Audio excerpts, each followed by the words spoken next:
So, hello friends, I am Jasmine Agarwal and I hope that you are enjoying this stipend to salary series. Today I am presenting with you various Ind AS questions which I have collated from the previous interviews that what type of questions they ask. These questions are covered in technical rounds, so please make sure that you watch the video till the end. So let's start with the questions. First question, these are like first topic is basic questions. First is calculation of net worth. So its formula is total assets minus total liabilities. Second question, what are the carve outs in India from IFRS? So there are total approximately 5 carve outs. So you have to prepare it yourself because these are rarely asked, but please prepare to keep safe. Next question is, next point is that India's, if applicable to an entity, it is applicable forever. Whether it's net worth or turnover, the criteria on which based on which index get applied to it. If it falls below that criteria, even after that index is applicable to it. And SME companies which are listed on stock exchange, these are not required to comply with index norms until they meet the criteria which are there in index like net worth and other criterias, right? And fourth point is there are three basic assumptions of accounting. We have to learn these basic assumptions. We are learning these from childhood, from 11th class. So these are GAC, going concern, accrual, consistency. Even interviewers ask these small questions also. Fifth question, what is the definition of current assets and liabilities as per Ind AS? Current assets, as per Ind AS 1, an asset shall be classified as current when it satisfies four conditions. Any of these conditions, if satisfied, then asset is current. First condition is expect to be realized, intended to be sold in the normal operating cycle. Operating cycle, you remember, raw material period plus CV period plus finished goods period with debtor collection minus creditor payment. So if expect to realize in that period, then it is current. Then if it is held for purpose of trading, and then asset is current. And if entities expect to realize that asset in 12 months after reporting period, means after 31st March, in 12 months, if it is able to realize, expect to realize, then current. And if it is cash and cash equivalent and entity is certain that entity will not collect it after 12 months, then that can be classified as current assets, right? Then talking about current liability, like similar to the current assets, reverse to that, expected to be settled in normal operating cycle. In asset it was realized, here it is settled. In asset it was same like purpose of trading, here also for the purpose of trading. 12 months condition is also same. And here the fourth condition is does not have unconditional right to defer settlement, means entity does not have a right to defer the payment of the liability after 12 months. So it should not have that right, then that can be classified as current liability. Then moving to next topic, which is Ind AS 2, inventories. In this Ind AS questions were asked like definition of inventory. So inventories definition is like inventories are defined as assets which are held for three purposes: held for sale in ordinary course of business, used in the process of production, and used in process of production as material or supplies to be consumed in that production process or for the purpose of renting services, right? Second point, items which are not included in cost of inventories. Certain items are there which are not included in its cost, like abnormal loss, storage cost, and if it is unnecessary, and admin cost, selling cost, cash discount, and interest cost. But if interest cost is allowed to capitalize in inventories as per Ind AS 23, then it is allowed, right? Third point is, what is the weighted average cost calculation formula? Its formula is opening cost plus purchase divided by opening units plus purchase. So how they ask this question? Suppose you purchase 100 units at 90, so 9,000. You purchase 100 units at 80, so 8,000. Total amounts to 17,000. Now suppose you have sold 150 units. So what would be the cost per unit, weighted average cost? That weighted average cost would be 80 plus 90 divided by 2 equals to 85 rupees. Or 8,000 plus 9,000, 17,000 divided by 200 units. It is equals to 85 rupees, right? Then Ind AS 7, cash flow. So they ask the questions like, what is the difference between operating, investing, and financing cash flows? So operating is related to your day-to-day operations. Investing is related to acquisitions and disposal of long-term assets and investments. And financing is related to equity and borrowings. So these are certain conditions in which you need to identify which type of cash flow is there. First is fire insurance claim received. So if it is related to your material, then operating. If related to your asset, then it is part of investing, right? Second point, dividend received. It is considered as part of investing. Income tax paid on dividend. If it is paid on dividend, then investing. If normal income tax, it is operating. If it is paid on sale of asset, then it is invest. Then it is also a part of investing, right? Then dividend interest. If you have paid, then these are considered a part of financing activities. And for the financial institutions, these are not the financing activities. Please remember that. And now next point, which is accounting policies. So accounting policies questions may be like this. First is Ind AS do not allow to follow the LIFO method for inventory valuation. This can't be the accounting policy of company that it measures its inventory at LIFO method, right? Now, valuation of PP and intangible assets can be made at cost method or revaluation method, right? But remember here point that investment property can be measured only at cost method, not revaluation method.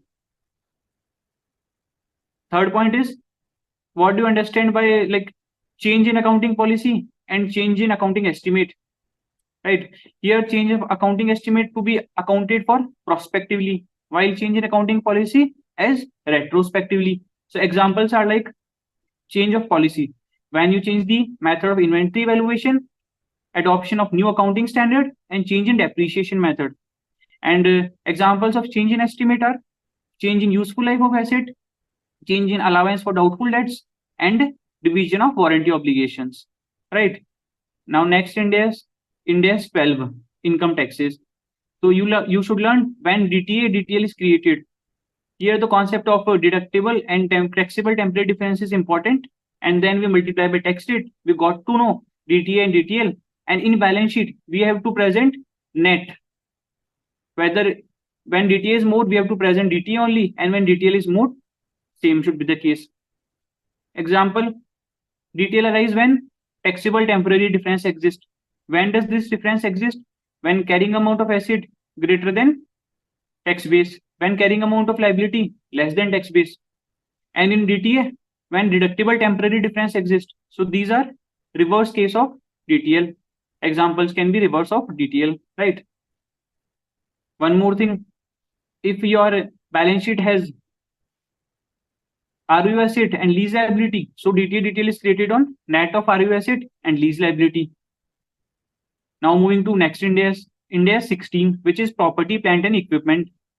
Under Ind AS 16, what is the definition of PP? So PP are tangible items that are held for use in production or supply of goods and services or rental to others and are expected to be used for more than one period. These rental to others are for the purpose of company whose regular business is this, right? So land and building is classified as PP only when two conditions are used, that these are held for the purpose of production, for the purpose of rental to others, when ordinary activities, and for administration purpose. And these are to be used for more than one period. And when these are classified as investment property, when these are held for rental, for earning the rental income, right? And these are held for capital appreciation, and these are not used in the production or supply of any goods, services, or administrative purpose. Got it? Next point is, which items are not included in cost of PP? So these are items like general administration overheads, cost of abnormal waste, and initial estimate of dismantling cost. Because if we recognize the provision, then the entry is PP to provision for decommissioning. But if we have not made the provision, then that is not included in cost of PP. right? Because at initial estimates, we have to pass this entry. Later on, we can't do the same. Now, fourth is cost of introducing new products and services, cost of opening a new facility, cost of obtaining permits, fitting out, and repairs and maintenance costs. These can't be capitalized in cost of PP. And treatment of income from incidental activities. Suppose you have given on rent some part of the building, part of the property on which you are constructing something. So income from that should be deducted from cost of that PP only, right? Now, third point is concept of component accounting. Component accounting ensures that cost and depreciation of significant part of the assets accounted for separately. Why we should do this? We do this because we want to reflect accurate asset consumption and financial performance over the time of the component, right? So that's why we do it. Now, next Ind AS 21, which says that effect of changes in foreign exchange rates. So here, first important thing is definition of monetary assets, non-monetary assets, or non-monetary items, and what is their treatment on balance sheet. So first, monetary item. Monetary item are the asset liability that have a fixed or determinable amount of money, right? And these can be like exchangeable in terms of money in future. Either we need to pay money for it or we have to receive money for it. So these are considered monetary items. Like example, cash and cash equivalents, accounts receivable, loans, advances, and accounts payables. And what is its treatment? Initial recognition, they are recognized at exchange rate on date of transaction, and on balance sheet date, these are recognized on the rate as on balance sheet date, right?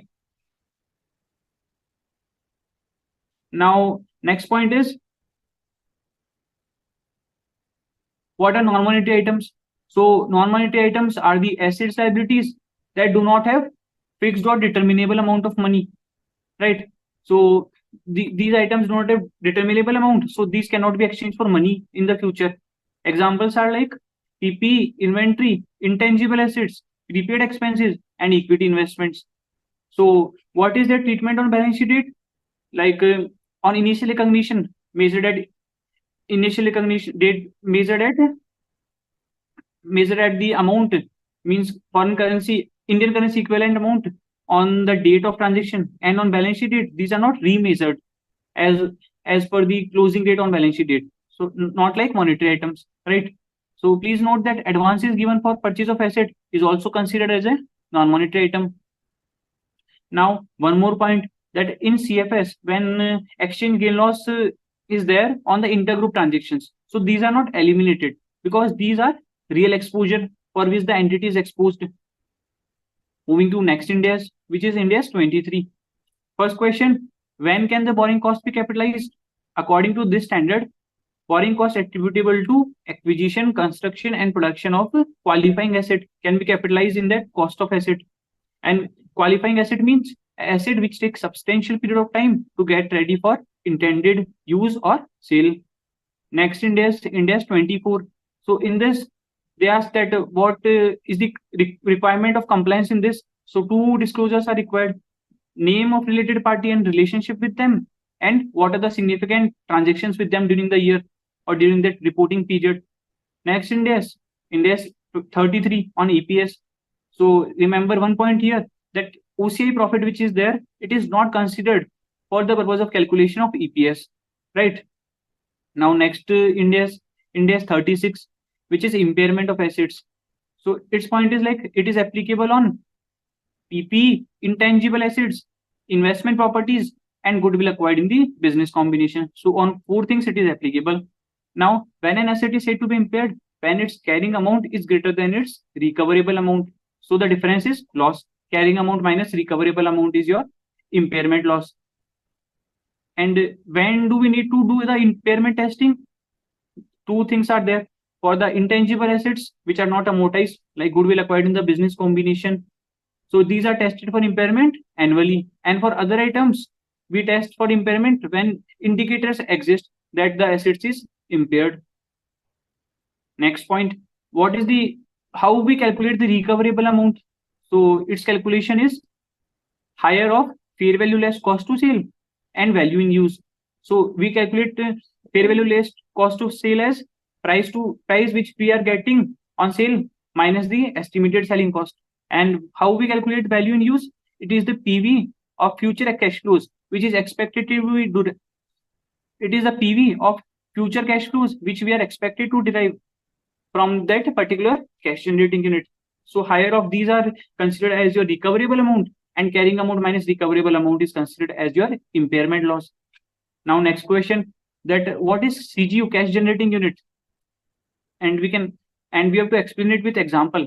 What is CGU? It is the smallest identifiable group of assets that generate cash flows from continuing use that are largely independent of cash flows from other assets or group of assets. Means an asset which is able to generate its independent cash flows and independent of other assets or group of assets. Like we have taken example of supply chain, like retail chain. Every retail store can be considered as CGU if three conditions it satisfies. First is it generates own cash flows, and store performance can be monitored independently, and closing or selling of one store does not affect the cash flow further. So these can be considered as independent CGU, right?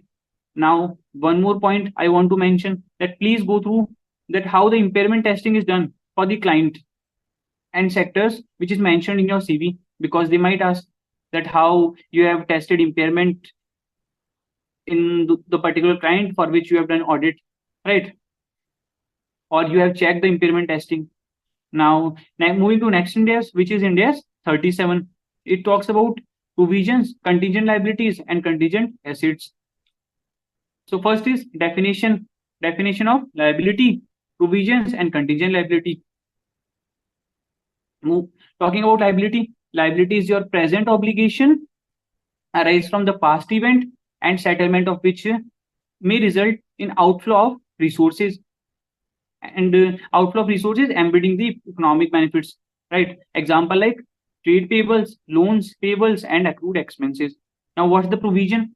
Provision means a liability of uncertain timing or uncertain amount. And when we recognize the provision, when three conditions are there: entity has present obligation arising from the past event, it is probable that the outflow of resources. In liability, it is certain that outflow of resources would be, but here it is probable of outflow of resources, and a reliable estimate can be made of the amount. Reliable estimate can be made, right? So when these three conditions are there, you have to recognize the provision. Examples can be warranty provisions, restructuring provisions, and environmental provisions. Talking about contingent liability. So contingent liability is possible obligation. Earlier to were present obligation, it is possible obligation arise from the past events and conditions, and occurrence or non-occurrence of one or more, and which means its certainty will happen on occurrence or non-occurrence of one or more future events which is not within the control of entity, right? So this is one condition of recognizing a contingent liability. Another condition is present obligation arise from past event but is not recognized in books because it is not probable that outflow of resources. In liability it was certain, in provision it was probable, but here it is not probable, and the amount of obligation cannot be measured with sufficient reliability. So these two conditions, if you satisfy, then you have to recognize the contingent, you have to disclose the contingent liability. And disclosure includes legal disputes and guarantees. Now one more point, that at the closing period, is TDS liability provisions also to be made? Yes, definitely. Why? Because TDS represents obligation to remit withheld tax to the government. So it's your obligation, right? Now, next point is Ind AS 38. Ind AS 38 talks about intangible assets. So we have to learn that when does its capitalization start and when it ends. So for the research phase expenses, all are immediately charged to P&L because your technical feasibility is not established. And once it is established, that can be considered as a development phase expense. So you can capitalize from that phase till the time that development phase completes. So this is the concept. Now second is, how many methods are there for charging depreciation on intangible assets? 3 methods. First is SLM, second WDV, and third is unit of production method. Okay. So next Ind AS is Ind AS 40, which talks about investment property. So talking about its definition, Investment property is property that includes land, building, or part, or both, held by the purpose of for the purpose of capital appreciation, or both, and a capital appreciation, or held for the purpose of giving rentals, right? But its purpose is not to use it in production or sell in the ordinary course of business, right? So how it is measured subsequently? At cost only. Please remember, at cost only, not at revaluation. Now coming to Ind AS 110. So small point I've covered here, that when you have made investment less than 20%, it is considered as normal investment as per Ind AS. And if equal to and greater than 20% and up to 50%, that particular entity is considered your associate, and greater than 50% is your subsidiary. Some more provisions are there, like ability to control management, and if you want to read, please do read from your C final material. And next point is, on balance sheet date, goodwill is taken at cost minus impairment less impairment loss only, right?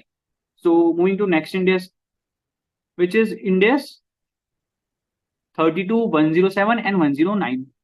So here what I have covered, and meaning of financial instruments, financial assets, and financial liabilities and equity instruments, right?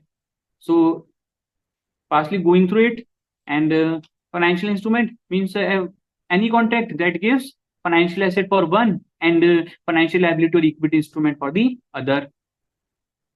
What is financial asset?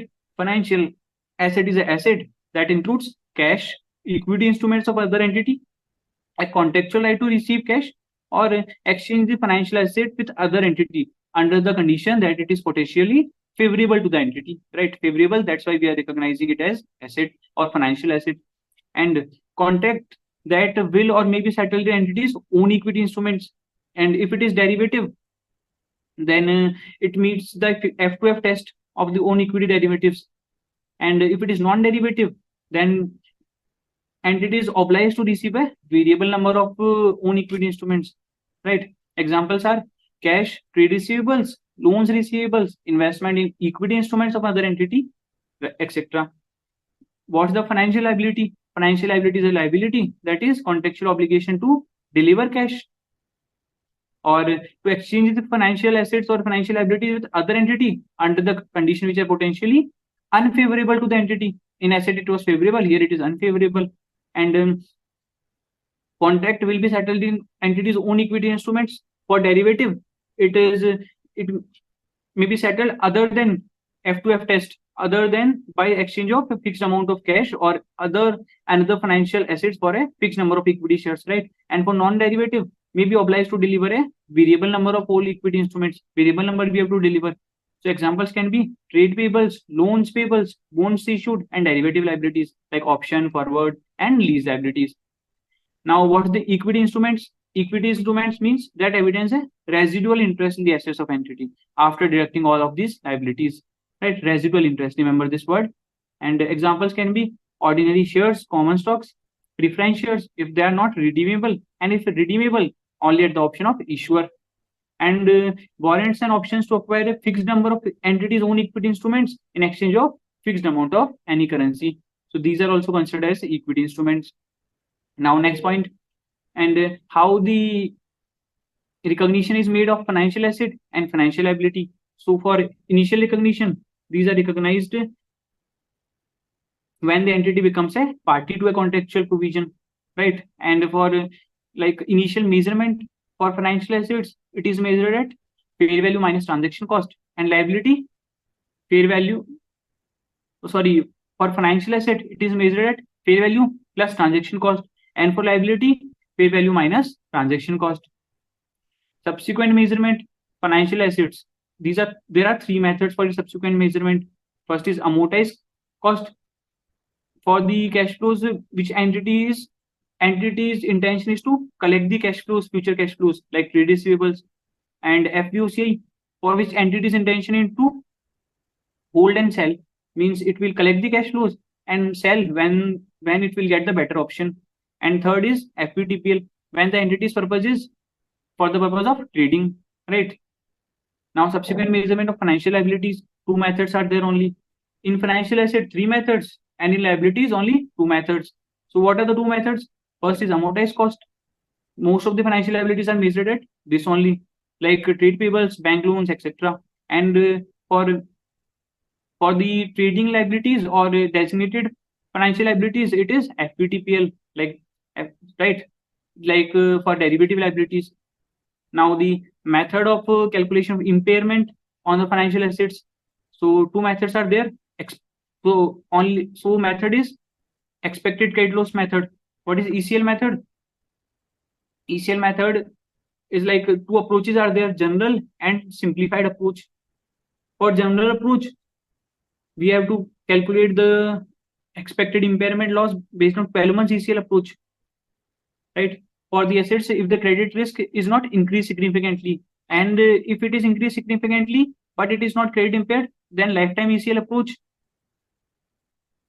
based on the probability of default approach, right? And if credit impaired, then it is considered based on the lifetime ECL approach based on the probability of default over the remaining life, right?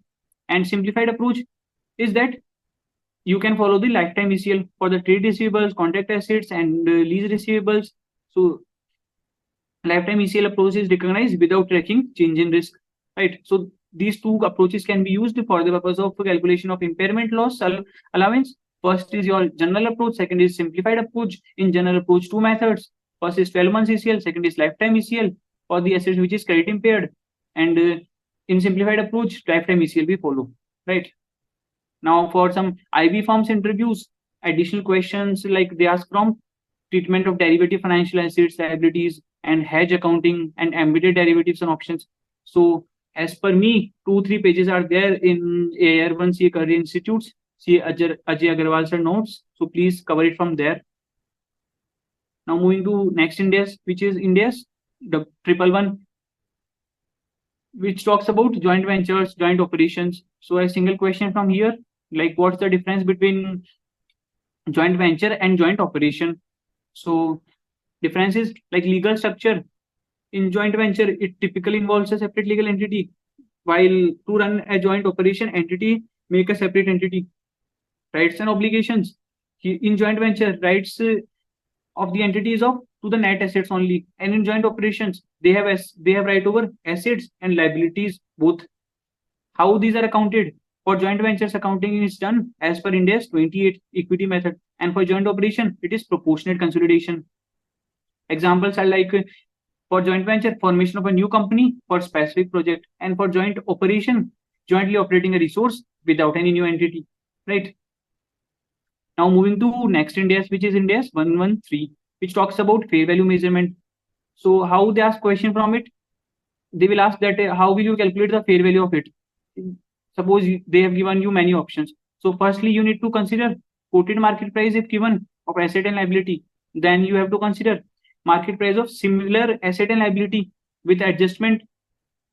And then finally, you have to consider present value of forecasted future cash flows of that asset or liability, right?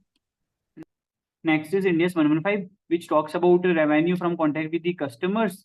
So in this first question is an revenue 5-step model. So please learn these 5-step models. These have been asked n number of times.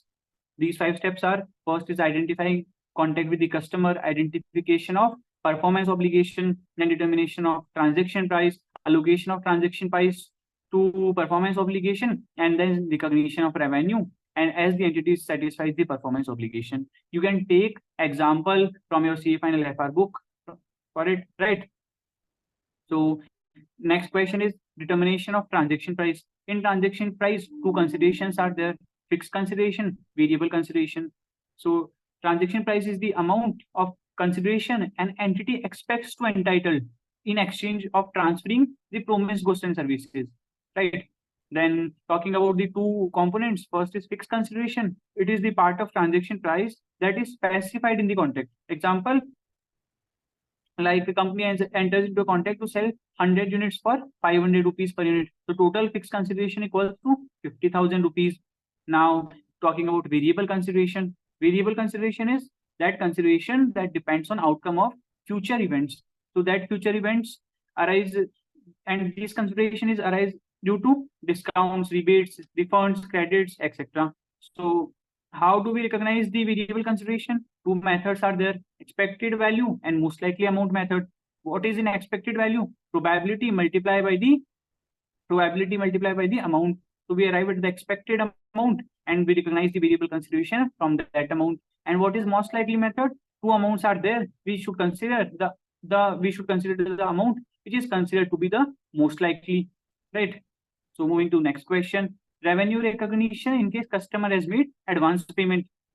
It means the concept of financing component, significant financing component might be there.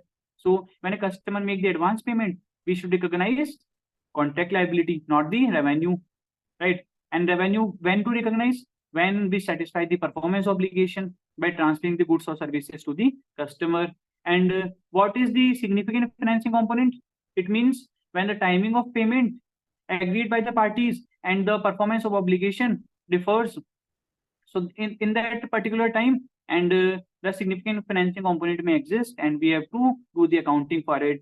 Now, what are the conditions under which it is not considered as a significant financing component and the transaction price is not adjusted, right? Significant financing component is not adjusted from the transaction price, and 5 conditions are there when significant financing component is not adjusted from transaction price. First is when the payment is made for the reasons other than financing, and when the time period is short term between the transfer and payment, generally less than a year, and when the payment terms are at the discretion of customer, like we have not made any condition to in PO in the sales order to the customer that they have to make advance payment, but they have made advance payment to secure the price or something. So it's at the discretion of customer. And if non-cash consideration is there, suppose barter transaction is there, in that no significant financing component needs to be adjusted. And in the case in case where the advance payment is immaterial, like for the contract of 1 lakh 500 rupees advance payment, so immaterial. So in that case also, and we can ignore this concept of financing component. And now moving to next question, it is like revenue recognition followed by the entity. Suppose that you have been asked that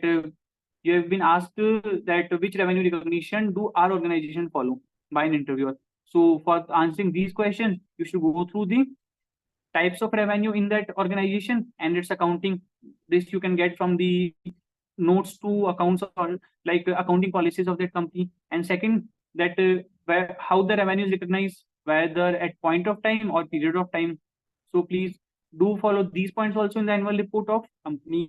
And next question is that what are the methods to measure the progress of revenue in case the revenue is recognized over a period of time, right? 2 methods are there. First is input, second is output method. So input method means total expenses which you have incurred. Basically that only. Expenses relating to labor cost, your material cost, your time, your machine hours, etc. And the second is output method. So output method means total milestone you have reached or products you have delivered or results you have achieved. Based on that, you can recognize revenue for the contracts which are spread over a period of time, right? Now, next question is, and what is the accounting in case of sale with the right to return and in case of warranties? So I request you to please go through these accountings and from your CA final material. And let me tell you in a brief that in case of sale with right to return, and we have to recognize refund liability or return liability also, like bank to revenue to return liability. And second entry would be inventory to P&L, right? And in case of warranties, 2 warranties are there: assurance warranties and service warranties. In case of assurance warranties, we have to create a provision, and in case of service warranty, we have to recognize a different performance obligation, so that we have to recognize a different liability, right? Now moving to next Ind AS, which is Ind AS 116, which is about leases. So first question is, what is the concept of inception of lease and commencement of lease? So inception means earlier of your lease agreement, and date of commitment by the parties to the terms and conditions. Mean lease agreement date or date on which the parties have agreed on the terms and conditions. So what is use of this lease inception? In lease inception, we have to determine whether it is finance lease or operating lease. And lease inception also marks the point that when the parties agree to the fundamental terms and conditions of the lease. Now, lease commencement. So lease commencement is the date on which lessors make an underlying asset available for use to the lessee, right? So what are key points here? That commencement date is the date and when the lessee starts recognizing the RU asset and lease liability. And lease payments also begin from this date, and lease term starts on this date, and it means that the calculation of lease liability RU asset to be done from this date only. Now moving to next question, which is, and what is the purpose of lease accounting and what's the overall impact? So purpose of lease accounting is because earlier no RU asset was there in the financials, so we could not see that what was the impact of lease on the business. We can't analyze from that perspective. So lease accounting serves as a critical role in ensuring that the financial statements are accurately and transparently reflect the economic impact of leasing activities. Okay, now what's the overall impact when you see the lease accounting, and in an overall perspective, you will see that the total lease rentals over the lease term would be equal to total depreciation expense plus total interest expense. So these differ over the period of lease, but in a console over the lease term, they would be equal, right? Now moving to next question. What is finance lease accounting from the lessor's perspective and lessee's perspective? So I request you to please cover it from your CA final material. It's very important. Next question. If you want any asset to be considered as a lease, to not to be considered as a lease, then what are the options? This question was asked in FMCG company interview, that if you want, then what are the options? You have two options. You can consider that you can like qualify that lease as a short-term lease, or if that is not the case, then if you can qualify that lease as a lease of low value asset, because short-term lease has been defined as a period of 12 months or less, but lease of low value is nowhere defined, right? Now, next question is, what's the meaning of lease term and which discount rate is used for lease accounting? So lease term means it's the non-cancelable period for which the lessee has right to use an underlying asset, right? Non-cancelable period. Remember this word with the two periods included in this. First period is, and period during which the lessee has right to extend the lease, right? And lessee is certain that it will extend. First period is that, and second period is when the lessee has right to terminate the lease, but lessee is certain that he will not terminate. So both these periods are included in that non-cancelable period of lease term. Now, next point is that discounting rate used for lease accounting. So that discounting rate is two. First is implicit rate in the lease itself, which is fair value of lease payments plus unguaranteed residual value, and that should be equal to fair value of asset plus any initial direct cost incurred by lessor. The rate at which both these amounts get equal, that is considered as to be the rate used for lease accounting. Second is lessee's incremental borrowing rate. What is lessee's incremental borrowing rate? It's the rate of interest that lessee would have to pay to borrow over a similar term with similar security in the market, right? Now you would say, sir, that we have read that it's the lessor's incremental rate of borrowing, but that lessor's incremental rate of borrowing is that implicit interest rate only that I have covered in first point, right? Now next is that how many types of leases are there as per Ind AS 116? Two leases. First is finance lease, second is operating lease. Operating leases, those two exceptions, these are counted as per operating lease concept. Now, some general questions, that what's the characteristics of a good financial statement? It is the financial statement should present true and fair view, and it should be relevant, it should be understandable, and it should follow the consistency. Next question, what's the role of AI? They have asked that what can be the role of AI in our organization for optimizing the processes.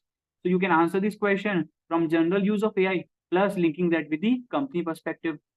Now next question is that tell me some cases in which you have optimized the process. So I have covered this question answer in basic question, and you can tell from your perspective also.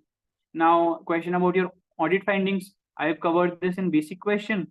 Now how would you measure the performance of an entity?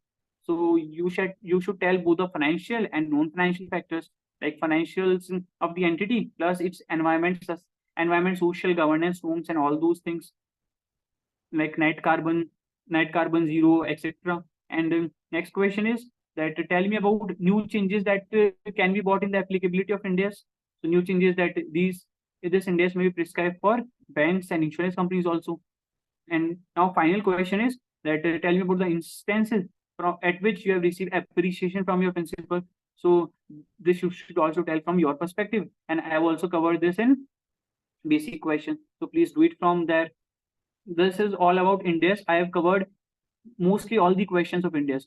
Please go through it again if you have like not understood this, and please be prepared for the interviews because these Ind AS questions are asked in almost every interviews. So please be prepared. And if you like the video, please do click the like button, subscribe to my channel. Thank you so much.